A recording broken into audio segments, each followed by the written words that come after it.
Hello, I'm Susan Woods of Susan Woods Nonprofit Solutions, and I thank you for your time. I want to talk to you today about some concerns that I have regarding the reduction in federal government funding and the impact those reductions are having on grassroots nonprofit organizations. I want to share with you information about a client named Myra that I helped start a 501c3 nonprofit organization to provide services in her rural community and how the federal government funding reductions are impacting the way that she serves her clients. I then want to share with you the 5 strategies I taught Myra to implement into her nonprofit organization that allows her to thrive despite the reductions in federal grant funding.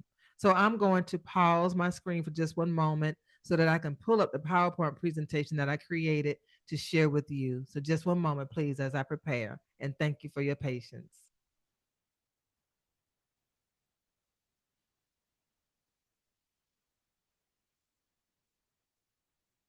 Okay, as I pull up the PowerPoint presentation to share with you, and again, I thank you for your patience. I want to again talk about my client, Myra. Myra is someone who really wanted to provide services in her community. And this PowerPoint presentation is going to explain to you why Myra worries about losing her doula program. Yes, she created a doula program to serve people in her community who needed these services. And I go on to say that grassroots nonprofits are losing the grant funding they need to survive. But again, I am going to share some good news as well.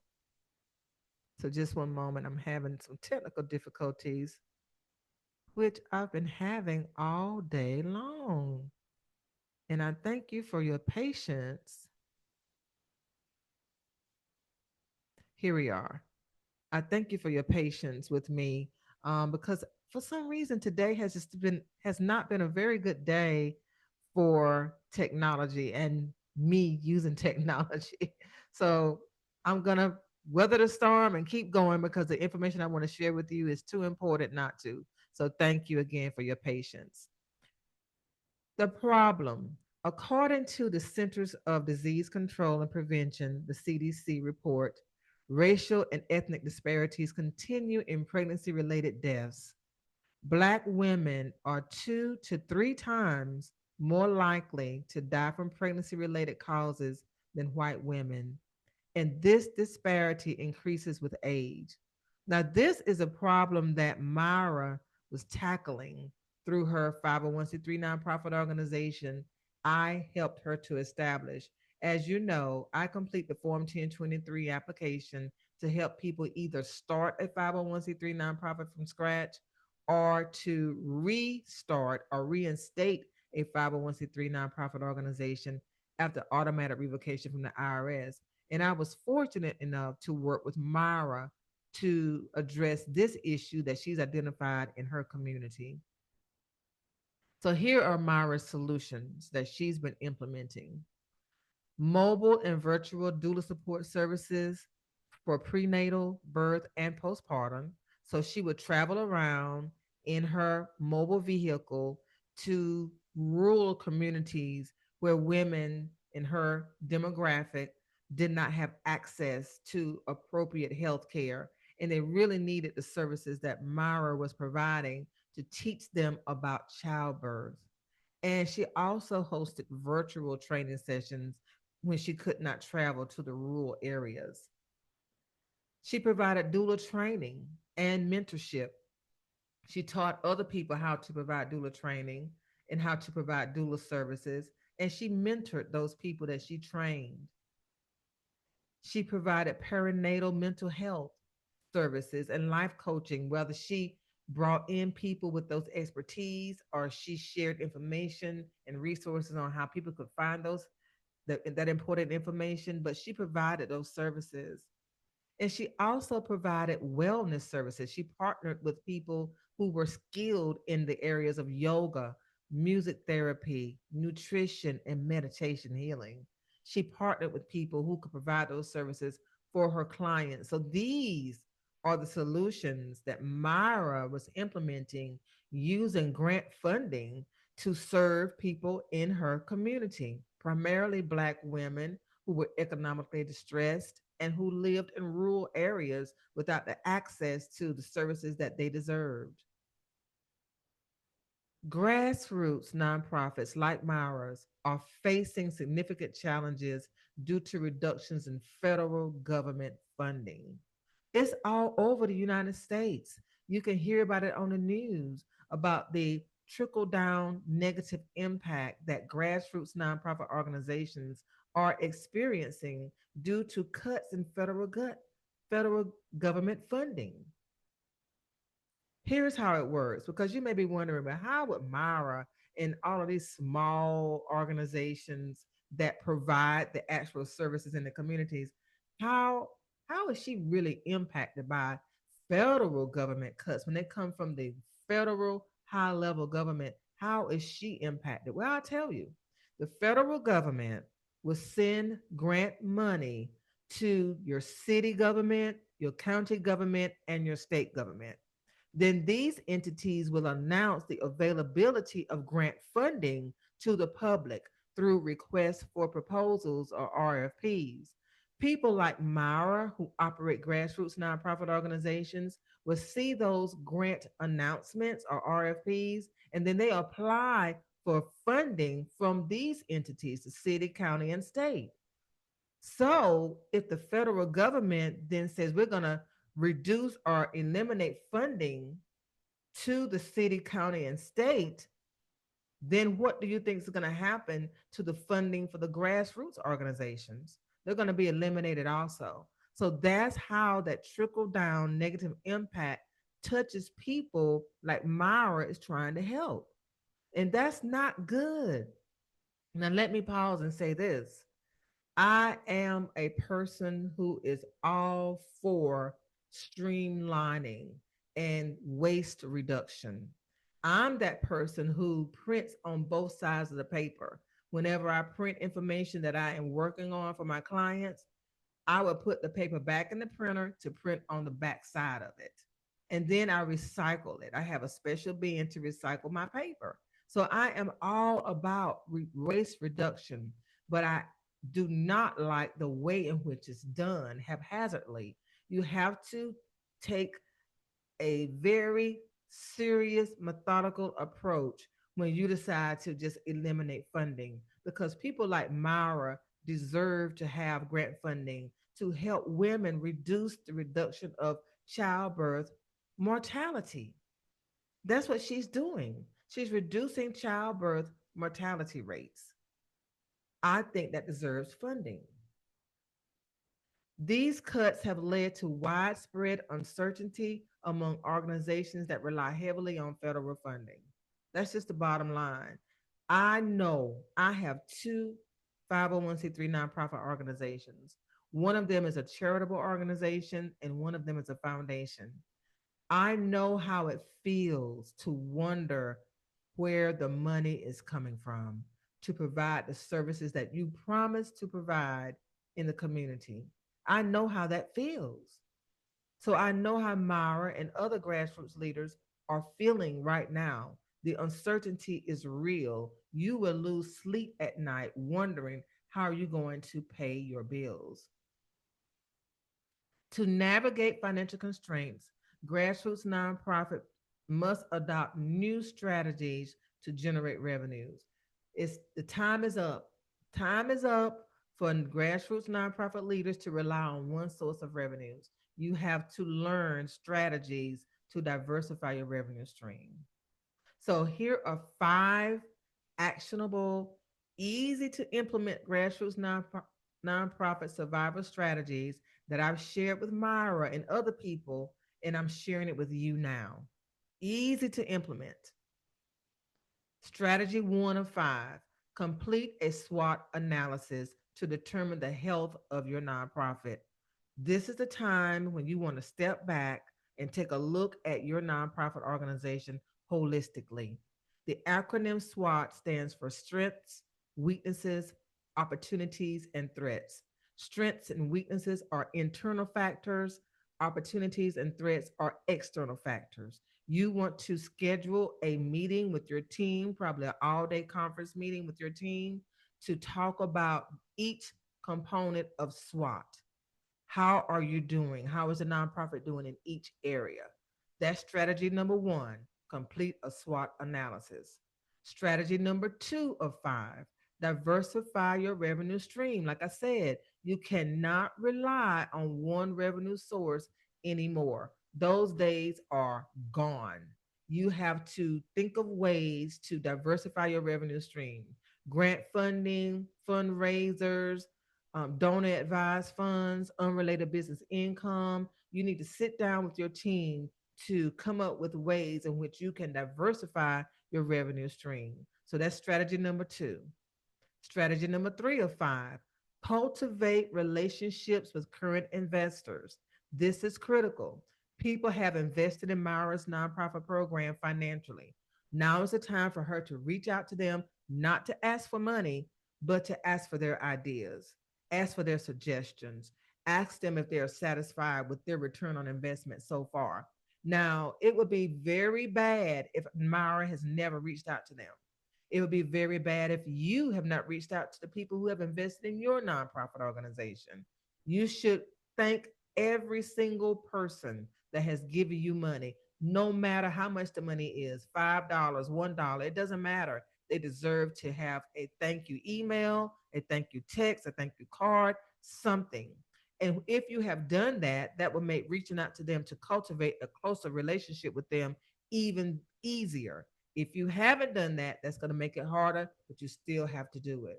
You have to bring them in. You have to ask them to help, not financially, but with their expertise. And if you give them the opportunity to offer their expertise, I promise you from personal experience, they will invest money and they will ask their friends to invest as well because now they feel a part of what you're doing. So, what do you think so far about the way that I'm teaching? Do you like the way that I'm sharing information with you using audio narration with a PowerPoint presentation? Are you learning anything? Is this video helping you? The reason I'm asking this is because I want to continue sharing information with you using this type of platform, using this type of methodology, a training source. I'm offering you the opportunity to invest in the comprehensive grassroots nonprofit survival guide.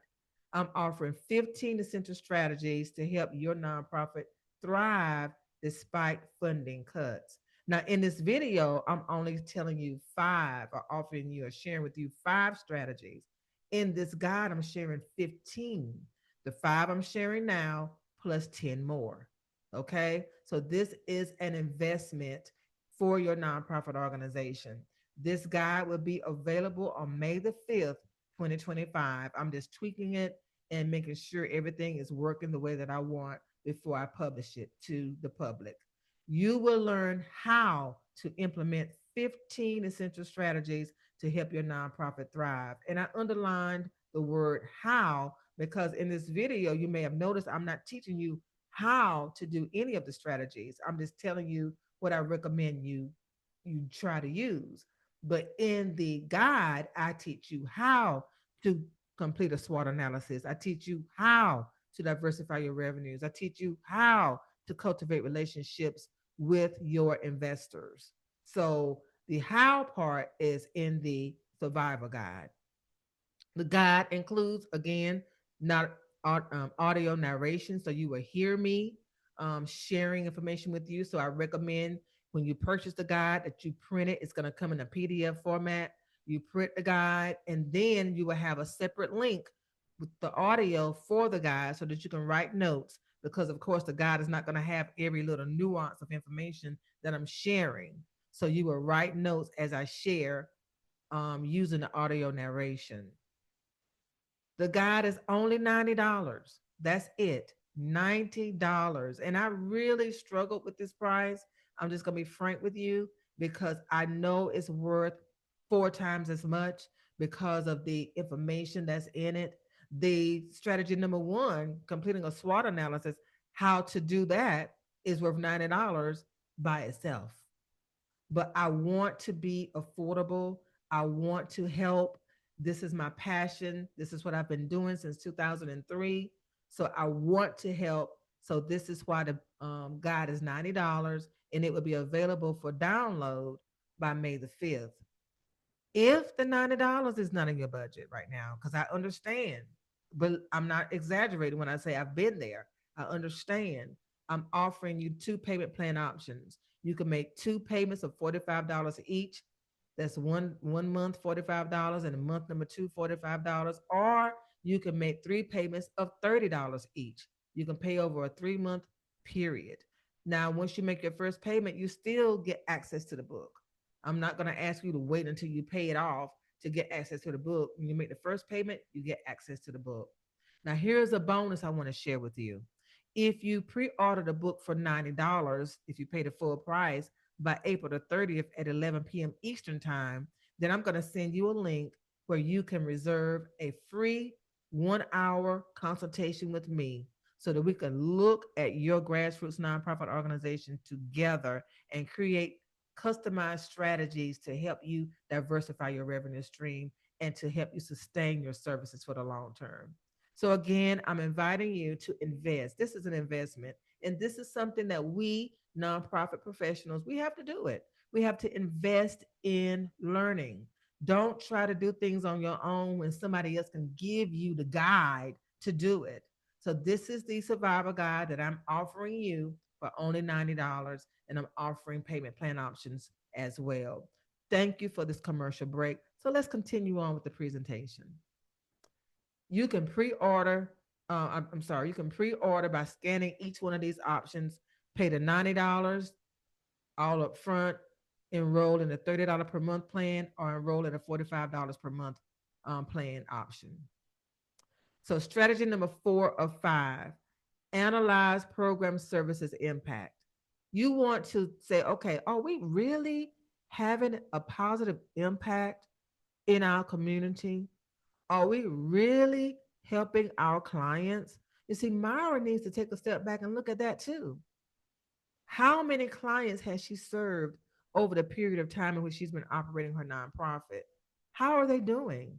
And can she boast about having helped them deliver healthy babies without complications? Because that's the ultimate goal, to reduce childbirth mortality rates. Can she brag about that? She needs to take a look at the impact of her doula services in the rural, disenfranchised communities she serves. And she wants to articulate that. She wants to write about that. She wants to tell people about that, how successful the program has been. And strategy 5 of 5: lean on volunteers for skill based help. You may have to cut back right now. You may not have the financial resources to pay your employees the way that you have in the past. That's a tough conversation to have with them, asking them whether or not they can step back and work as a volunteer until revenues start flowing into the organization again. That's an uncomfortable conversation, but it may be a necessary one. And I would definitely have it, because you don't want to bring in people who have not done the work to then serve as volunteers. It's best to bring in people who have helped you along the way to serve as volunteers to keep everything going. So, again, that's a tough conversation to have, but it's necessary if you don't have the money to pay them. Okay. So, let's see. Let me pause. See what's going on here. My screen ran out. I'm telling you, everybody, I am telling you, this has been a day. This has been a day to remember. I have never had so many technical difficulties all day long the way that I've had today.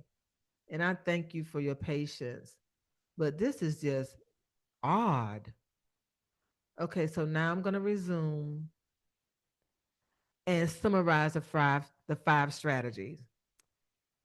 Complete a SWOT analysis to determine the health of the organization. Let me move myself out of the way here. Diversify the revenue stream. Do not rely on one funding source. Cultivate relationships with current donors and investors. Analyze your program services impact, and lean on volunteers for skill based help. How do you feel about these 5 strategies? Again, these are 5 of 15. There are 15 strategies in the book.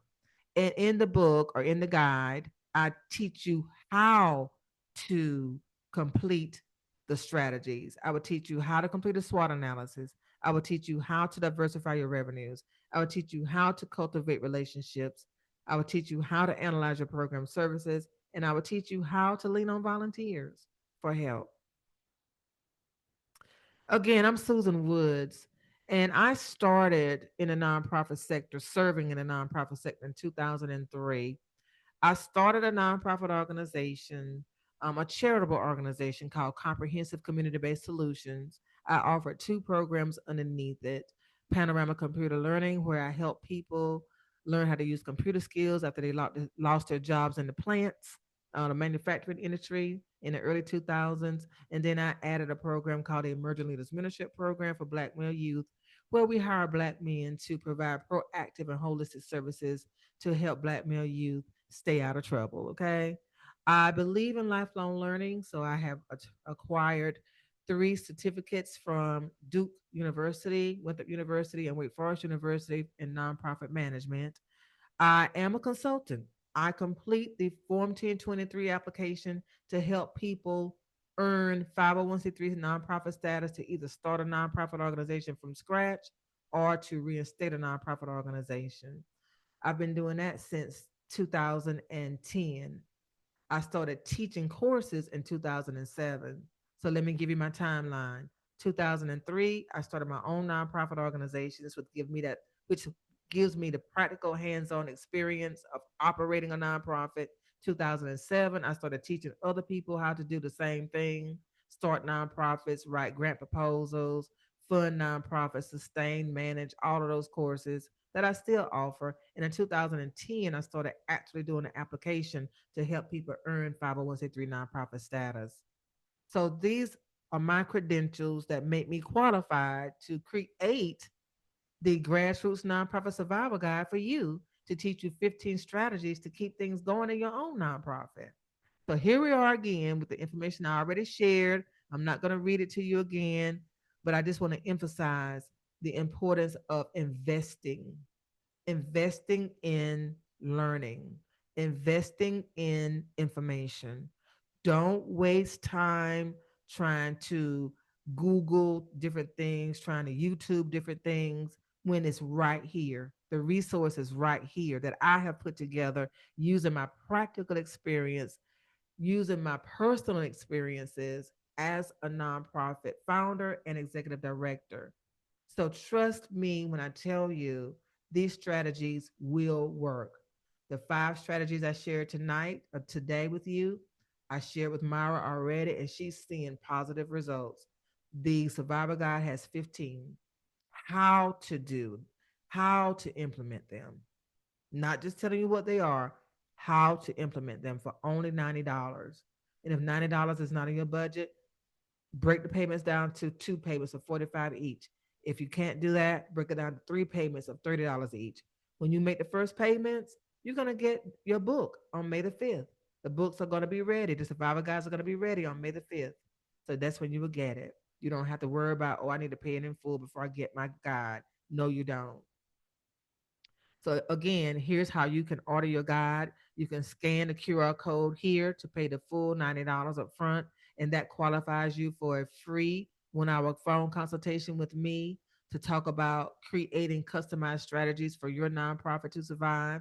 Or you can choose the $30 per month for 3 months plan by scanning this QR code. Or you can scan this QR code here for $45 per month for 2 months. So I want to make it as accessible as I possibly can for you, because we need grassroots nonprofit organizations. The people on the federal government level have no idea the magnitude of the work that Myra is providing in rural, disenfranchised communities. They have no idea the impact of cutting the funding has had on her organization and how she's now recovering with the strategies that I shared. They have no idea the impact. And not only Myra, I'm going to share with you other clients that I have who are going through the same thing of experiencing the negative impacts of federal government cuts. I want to say thank you very much for your time. I want to thank you very much for your support over the years of my work. Again, I this is my life's work. Being able to help people.